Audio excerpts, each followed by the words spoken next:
Primeira Carta aos Coríntios, capítulo 4. Vocês nos devem tratar como servidores de Cristo, que foram encarregados de administrar a realização dos planos secretos de Deus. O que se exige de quem tem essa responsabilidade é que seja fiel ao seu Senhor. Mas para mim não tem a menor importância ser julgado por vocês ou por um tribunal humano. Eu não julgo nem a mim mesmo. A minha consciência está limpa, mas isso não prova que sou, de fato, inocente. Quem me julga é o Senhor. Portanto, não julguem ninguém antes da hora. Esperem o julgamento final, quando o Senhor vier. Ele trará para a luz os segredos escondidos no escuro e mostrará as intenções que estão no coração das pessoas. Então cada um receberá de Deus os elogios que merece. Meus irmãos, é para instruir vocês que eu tenho aplicado essas lições a mim mesmo e a Apolo. Usei nós dois como um exemplo para que vocês aprendam o que quer dizer o ditado. Obedeça ao que está escrito. Ninguém deve se orgulhar de uma pessoa e desprezar outra. Quem é que fez você superior aos outros? Por acaso não foi Deus quem lhe deu tudo o que você tem? Então, por que é que você fica todo orgulhoso, como se o que você tem não fosse dado por Deus? Pelo que parece, vocês já têm tudo o que precisam. Já são ricos. Vocês já se tornaram reis, e nós não. Que bom se vocês fossem reis de verdade, para que nós pudéssemos reinar junto com vocês. Porque me parece que Deus pôs a nós, os apóstolos, no último lugar. Somos como as pessoas condenadas a morrer em público, como espetáculo para o mundo inteiro, tanto para os anjos como para os seres humanos. Por causa de Cristo, nós somos loucos, mas vocês são sábios por estarem unidos com Ele. Nós somos fracos e vocês são fortes. Vocês são respeitados e nós somos desprezados. Até agora temos passado fome e sede. Temos nos vestido com trapos, temos recebido bofetadas e não temos lugar certo para morar. Temos nos cansado de trabalhar para nos sustentar. Quando somos amaldiçoados, nós abençoamos. Quando somos perseguidos, aguentamos com paciência. Quando somos insultados, respondemos com palavras delicadas. Somos considerados como lixo e até agora somos tratados como a imundície deste mundo. Não estou escrevendo essas coisas para envergonhar vocês, mas para ensiná-los como se vocês fossem meus próprios filhos queridos. Mesmo que vocês tivessem milhares de mestres na fé cristã, não poderiam ter mais de um pai, pois quando levei a vocês o Evangelho, eu me tornei o pai de vocês na vida que vivem em união com Cristo Jesus. Portanto, eu peço que sigam o meu exemplo. Por isso estou enviando para vocês Timóteo, que é meu querido e fiel filho no Senhor. Ele vai ajudá-los a lembrarem dos caminhos que sigo na nova vida que tenho em união com Cristo Jesus. Caminhos esses que ensino em todas as igrejas. Alguns de vocês ficaram orgulhosos, certos de que eu não iria visitá-los. Porém, se o Senhor quiser, eu vou visitá-los logo. Então vou saber o que esses orgulhosos são capazes de fazer e não somente o que eles são capazes de dizer. Pois o reino de Deus não é coisa de palavras, mas de poder. O que é que vocês preferem? Que eu vá até vocês com um chicote ou com o coração cheio de amor e bondade?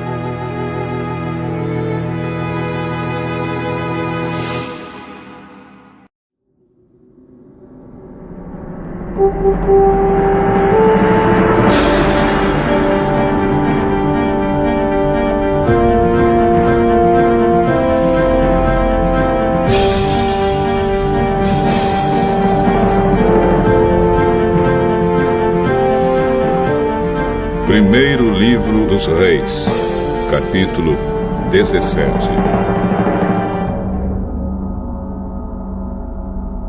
Um profeta chamado Elias de Tisbé, na região de Gileade, disse ao rei Acabe: Em nome do Senhor, o Deus vivo de Israel, de quem sou servo, digo ao Senhor que não vai cair orvalho, nem chuva, durante os próximos anos, até que eu diga para cair orvalho e chuva de novo. Então o Senhor Deus disse a Elias: Saia daqui, vá para o leste, e esconda-se perto do riacho de Querite, a leste do rio Jordão. Você terá água do riacho para beber, e eu mandei que os corvos levem comida para você ali.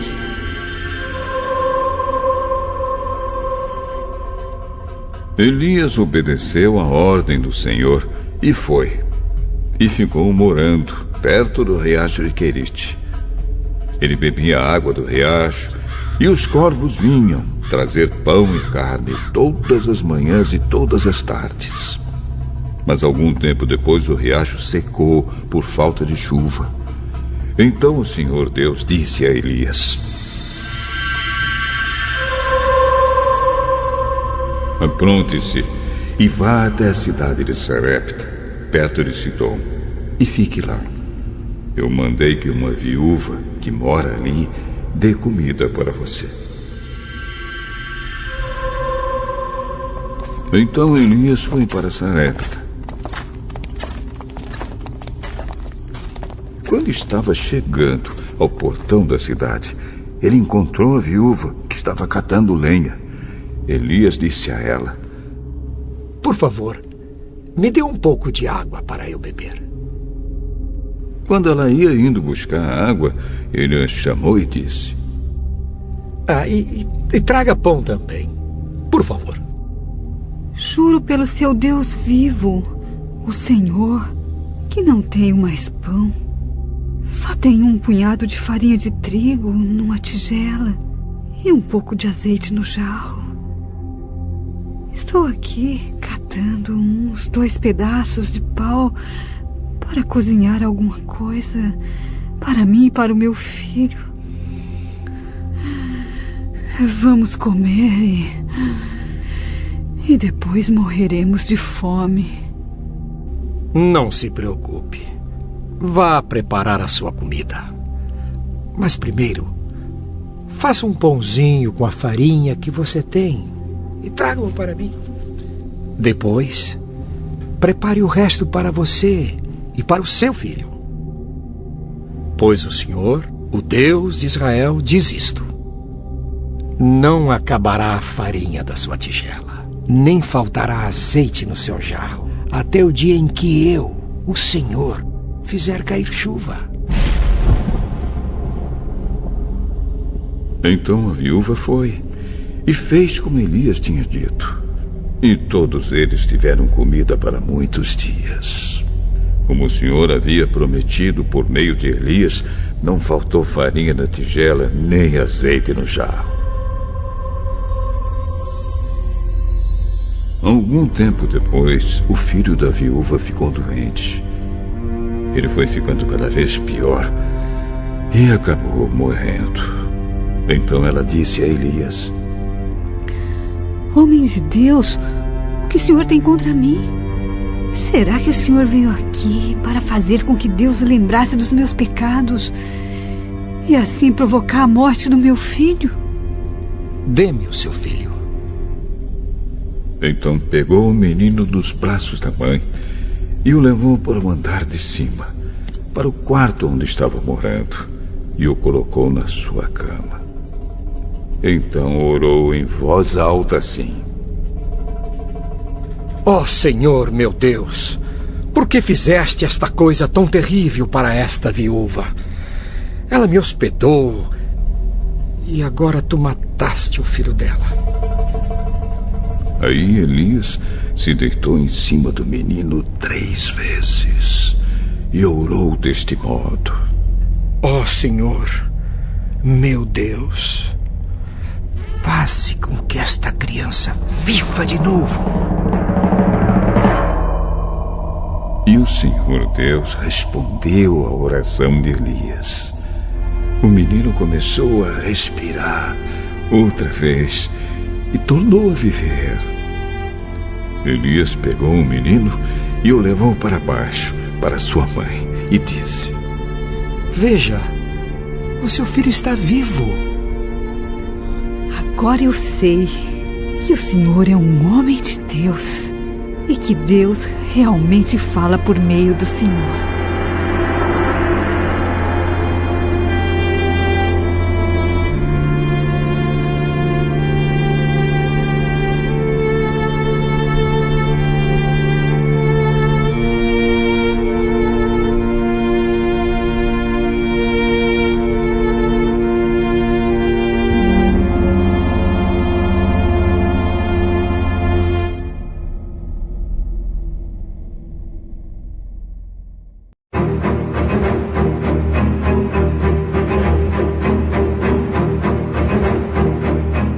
Amós, capítulo 1. Esta é a mensagem a respeito do povo de Israel que Deus deu a Amós, pastor de ovelhas da cidade de Tecoa. Isso aconteceu 2 anos antes do terremoto, quando Uzias era rei de Judá e Jeroboão, filho de Joás, era rei de Israel. Amós disse: Do monte Sião, em Jerusalém, o Senhor Deus fala alto, e a sua voz parece o trovão. Os pastos murcham, e tudo seca no Monte Carmelo.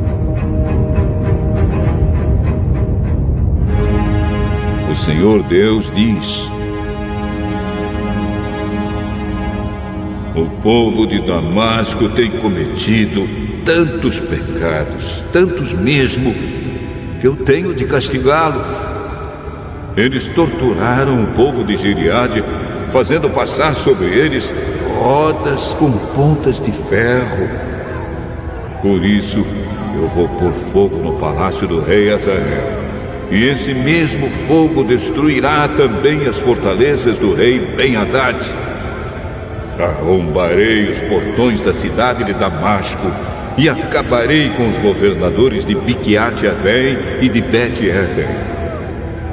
O povo da Síria será levado como prisioneiro para a terra de Kir. Eu, o Senhor, falei.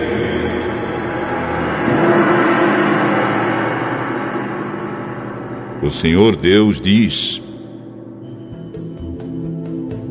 O povo de Gaza tem cometido tantos pecados, tantos mesmo, que eu tenho de castigá-los.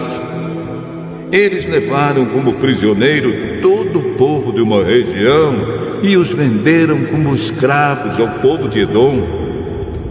Por isso, eu vou pôr fogo nas muralhas de Gaza, e esse mesmo fogo destruirá também as fortalezas daquela cidade. Vou acabar com os reis de Asdod e de Asquelon. Destruirei as cidades de Ecrom e acabarei com todos os outros filisteus. Eu, o Senhor, falei.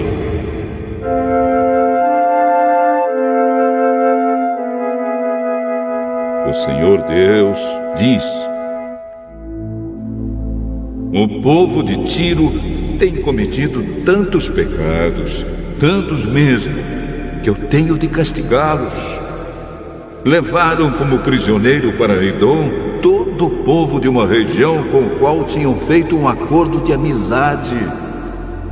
Por isso, eu vou pôr fogo nas muralhas de Tiro, e esse mesmo fogo destruirá também as fortalezas daquela cidade.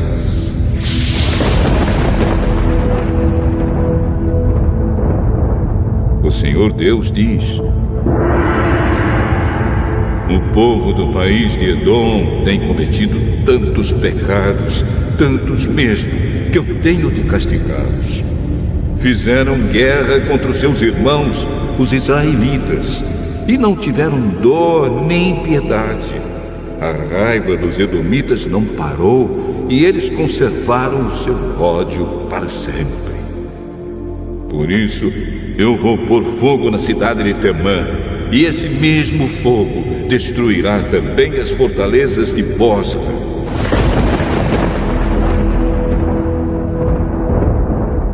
O Senhor Deus diz: o povo do país de Amon tem cometido tantos pecados, tantos mesmo, que eu tenho de castigá-los. Na guerra para conquistar mais terras na região de Gileade, eles rasgaram as barrigas de mulheres grávidas. Por isso, eu vou pôr fogo nas muralhas de Rabá, e esse mesmo fogo destruirá também as fortalezas daquela cidade. Haverá batalhas violentas e gritos de homens lutando. O rei e as autoridades serão levados como prisioneiros. Eu, o Senhor, falei.